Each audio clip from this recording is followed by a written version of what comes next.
महाराज विचारतात आपण कोण, कुठून आलात, सगळा समाचार. मग त्यांनी सांगितलं का मी या शरीराला सेना हे नाव आहे आणि मी नाभिक समाजामध्ये जन्माला आलेला आहे. माझे वडील देवीदास महाराज आणि मी उदयसिंह राजाच्या दरबारामध्ये आमच्या 7 पिढ्यापासून काम करतोय आम्ही.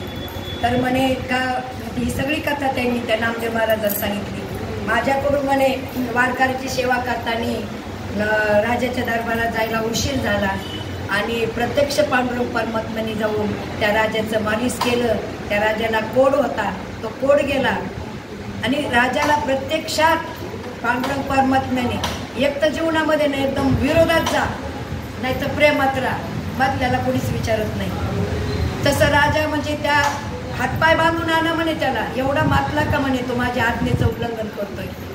तेव्हा परमात्मा प्रगट झाले आणि त्या आता तो राजा म्हणजे एवढा क्रोधी होता, पण चांगल्याच्या संगतीत राहिल्यामुळं वाईटाला सुद्धा देव भेटतो. त्याप्रमाणे मग ते सगळी कथा नामदेव महाराजांना सांगितली का मी बांधवगडवरून आलोय. माझे वडील मला नेहमी सांगायचे का पंढरपूरच्या परमात्म्याकडे जा. मला कामाच्या व्यापामुळे मी कधीच पंढरपूरला गेलो नाही, भक्ती भरपूर केली पण जाऊ शकलो नाही.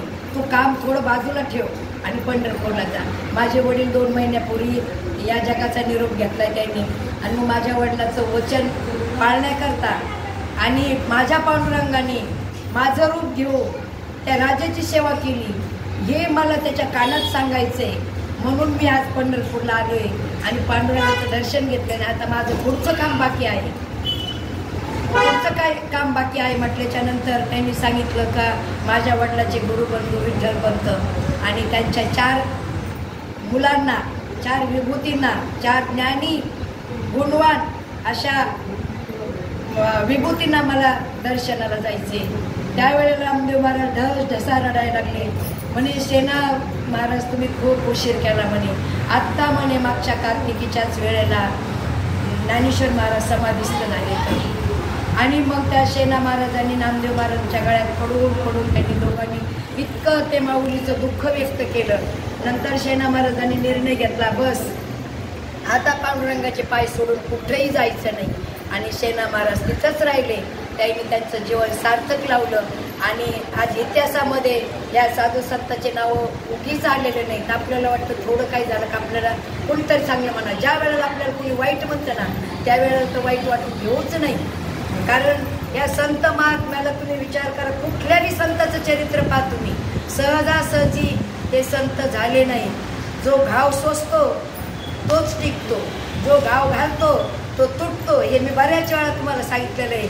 आयरणीच्या गाण्याचं उदाहरण, कारण त्या एका लोहराला एका माणसाने विचारलं होतं का आयरणीची किंमत काय आहे. तेव्हा तो माणूस म्हटला हे आयरन आहे, माझ्या आजोबा पंजोबांनी कधी घेतलेली असं, तिची काय किंमत मला माहीत नाही, पण घनाची किंमत मी सांगू शकतो. का तर म्हणे घन वर्षातून 2-2, 4-4 तुटते. तसं ह्या संत महात्म्यानी खूप काही सोसले तुमच्या आमच्याकरता. आणि जे त्यांनी आपल्याला, आपण इतके भाग्यवान येतो त्यावेळेला आपण जन्माला नव्हतो आलो, नाही तर आपण त्यावेळेला जन्माला आलो असतो ना या बाकीच्या चांडाळ चौकटी बरोबर आपण सुद्धा त्यांची निंदा केली असते, पापाला पात्र झाला असतो.